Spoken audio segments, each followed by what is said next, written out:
Last time I saw him, he was on the other side of Adam Ray and Bert Kreischer's makeshift New Orleans kitchen at the Super Bowl, where we both were eating something ungodly.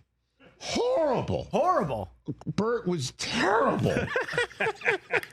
Cam Heyward here on the Rich Eisen Show. Am I wrong, Cam? That was inedible. It was terrible. Yeah, that was not a good sandwich. I made a better sandwich once you left, but it was not a good look. Dude, I had to leave because I had the game day morning Super Bowl 8.5-hour edition meeting, I had to get to. I couldn't have ran out of there fast enough. It was terrible. So what did you make? I missed what you made. What did you make? What did you make? I made the same sandwich, but a lot better. I'll say that. And by the way, Cam told a story about how his dad used to go to the JCC and kick people's ass in basketball, right? Like back in the day. I'm like, wait a minute. Yeah, everybody got a kick out of that. At first, there was one wrong word I said. I said a kegel instead of a kugel. That's true. That did set Adam Ray off. That's true. You set him up. But at any rate, good to see you. Good to see you. Where are you on pickup? Are you picking up your kids today? Is that where we found you right now? I had lunch. I had a lunch with some of my strength coaches. So okay. It's to really set up right at the home base. Okay, very good. Did your strength coaches tell you who was in the building today, Cam? Anybody? They did. They did tell me who was in the building today. Okay. That person's name is what's his name? Who's in the building today, Cam? Are you talking about my trainers? Yes. No, I'm talking about the guy you kind of called out on your pod, Cam. That's what I'm talking about. It's funny. Everybody gave me crap. They said I called him out. I don't think I really called him out. I just said I was not going to go on a darkness retreat to recruit him. That if he wants to be a Steeler, he can be a Steeler. Like right. It doesn't. That's the pitch. I don't know why everybody thought, oh, Cam's really going at him.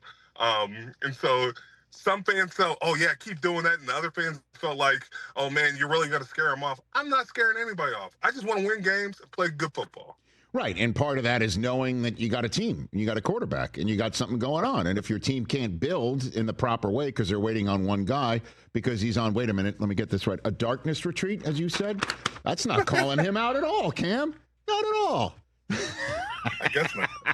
Oh, but hey, he showed up today, he did. Right? So what do you think now that he actually was in the building today, Cam? There's plenty of people who show up and then don't get signed. So like, I'm not putting stock in that. I that's not my decision.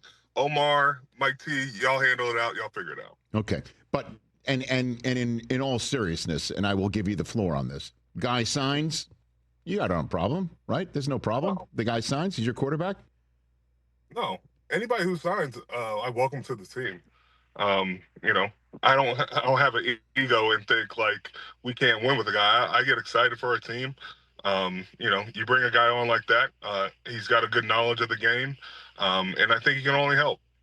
And in terms of, the rest of how you're viewing season 15 for you as you're sitting in this car on this program here in late March, Cam, what's your 2 cents on that one, man?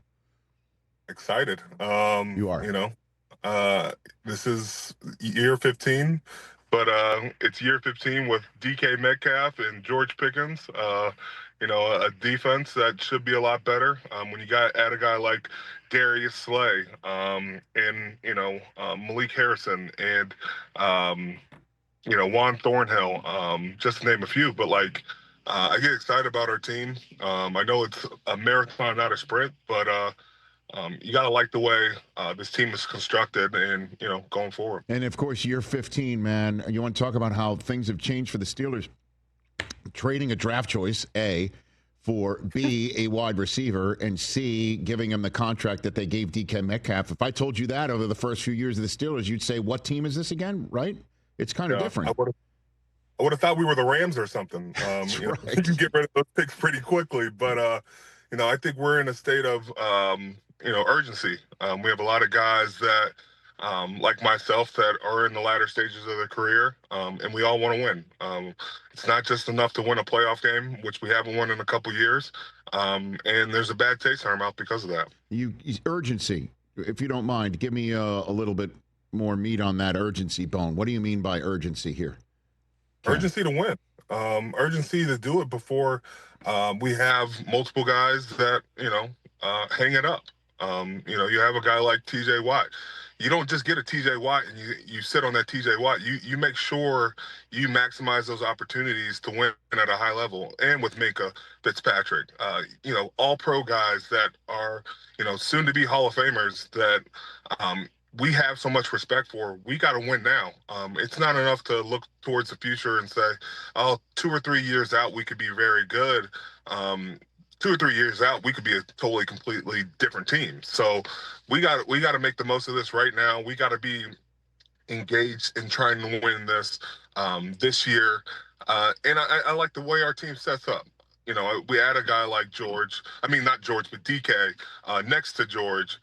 And then next to a guy like Calvin Austin, who can fly with anybody. DK is going to get a lot of balls. George is going to get a lot of balls. And we still have a running back in Jaylen Warren that might be the best kept secret. Yeah, and that's why you're talking about an urgency with a bunch of, OGs that are might be looking at the clock on the wall a little bit here. To be honest, that's why Rodgers is kind of a fit there, if you think about it, right? I mean, like, I don't know how much time he considers in his head that he does have left, but it would be similar to what you might be thinking, Cam, and others on the team. That's kind of why it sounds like it's a fit, if you don't mind me just saying that, Cam. Yeah, there's some poetic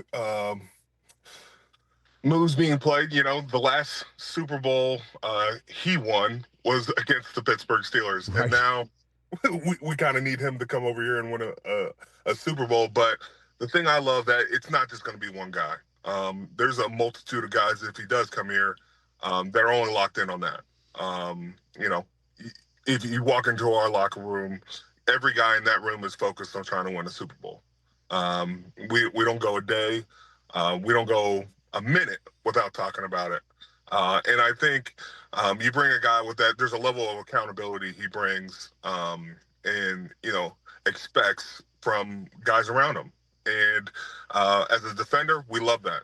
And, we'll see what happens. We will see what happens. I do have to point out, when you talked about the wide receivers, you did leave out a national champion wide receiver, Cam, and Roman Wilson. He is there. And that's another way for me to point out, to say congratulations to you on love poking the bear with that one, don't you? I'm not poking the bear. Your school yes, he does, Cam. Your school is the most recent national champion.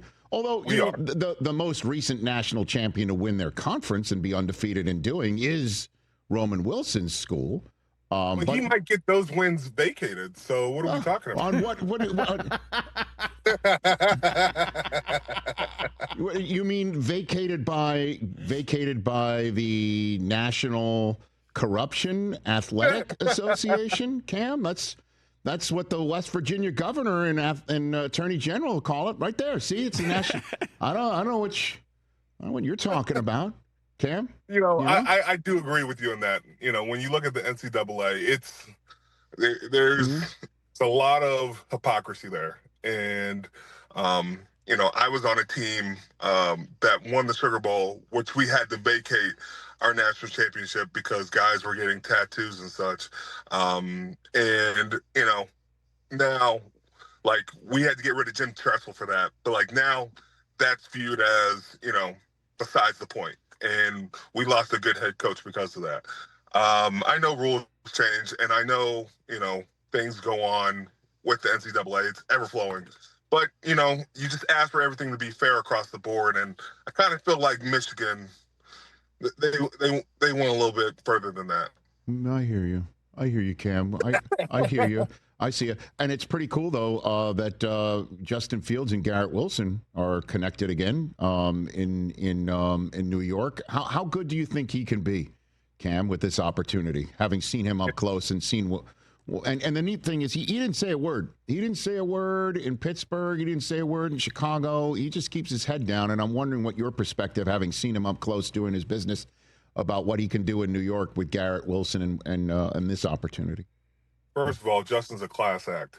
He's a guy that works his tail off and wants to lead by example. I was kind of bummed it didn't work out here. I thought we were going to have a chance to get him. But I know that dude's going to dominate in New York. He's going to give that team a good chance. Between him and Garrett Wilson, already having a relationship there is huge. Mm-hmm. But I think, Justin just wants to be great. And he's not going to settle for that. And I think he's just always picked up little things he's done across the year or across his seasons.